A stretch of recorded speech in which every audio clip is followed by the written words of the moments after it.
wabarakatuh Bu. Perkenalkan kami berdua dari Sylvia. Kita dari mahasiswa Universitas Daerah Jakarta. Niat kami kesini ingin observasi dan wawancara ibu guru mengenai teori dan praktek pembelajaran sebenarnya matematika. Pertanyaan pertama, apakah Ibu pernah mendengar istilah sibernetika?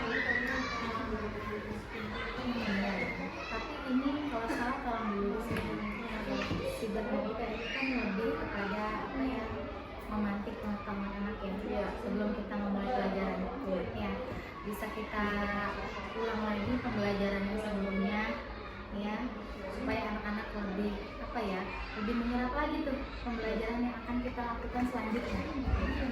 Pasti kalau kata itu tadi pemantik ya, pemantik, iya betul.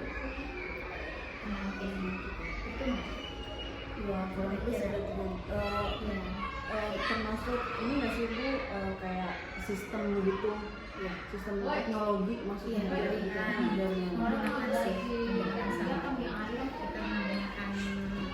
jaringan juga, terus pembelajarannya juga kan bukan hanya buku paket, dari buku paket, kita pakai laptop, bisa kita akses ke web, Google dan lain-lain. Kayak gitu ini. Pertanyaan kedua ya Bu. Menurut Ibu, apa makna sibernetika secara sederhana?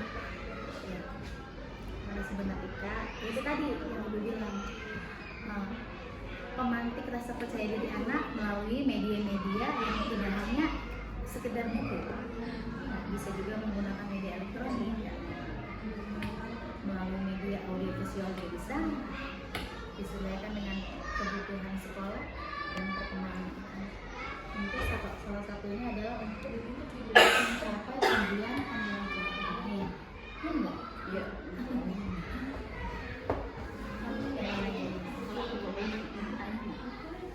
Sibernetika itu tergolong apa aja?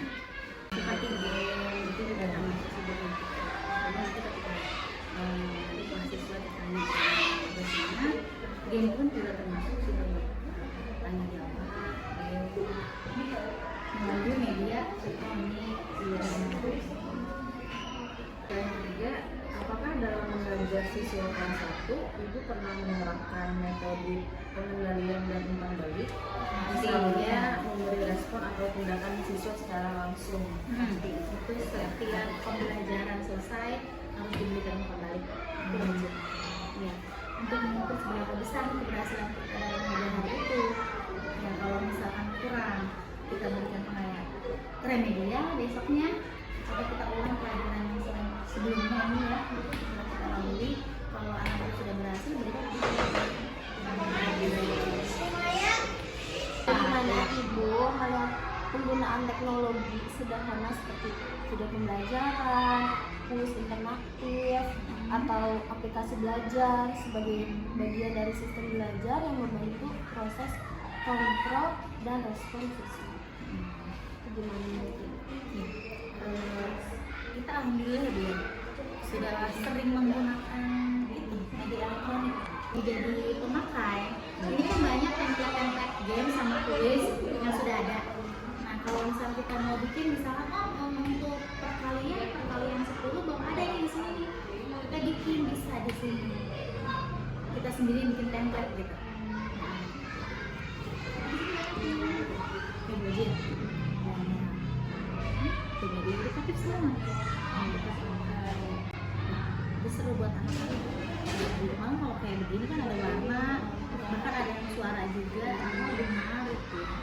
Jadi kembali lagi sesuai dengan perkembangan anak itu kan mencipta dengan beberapa macam kategori dan karakteristiknya.